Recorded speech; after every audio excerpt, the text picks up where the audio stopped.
Gipasalig ni newly elected Davao City Vice Mayor Attorney J. Melchor Kitain Jr. nga padayon ni ining suportahan ang mga programa o prioridad sa City Government of Davao ilawom sa pagdumala sa bago usab nga giproklamang mayor nga si Sebastian Baste Duterte. Sa interview sa Davao Media kang Attorney Kitain, dako ang kalipay niini sa suporta sa Davaoenos nga mao'y nagbutang kaniya isip bagong alkalde sa Davao. Mato di Kitain nga usa-usab sa iyang hatagan og atensyon ang mga ordinansa labot sa COVID-19 response sa lokal nga panggamhanan kung kini kinahanglanon pa ba labi na karong hinay-hinay na nga gisugdan ang face-to-face classes ug luag na usab ang COVID-19 alert level sa dakbayan.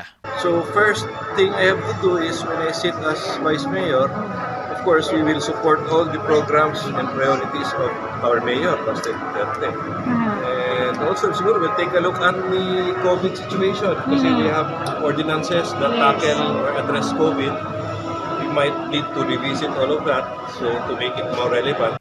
Nasayrang walay kalaban si Kitain pagdagan pagka-Vice Mayor din subay sa proklamasyon sa Commission on Elections kun COMELEC ilawom sa supervision sa Board of Canvassers nakakuha si Kitain og 561,976 nga boto gikan sa Davaoenos. Kasama mo sa balita og serbisyo publiko, Radyoman Kirby Manzon, Tatak Arumen.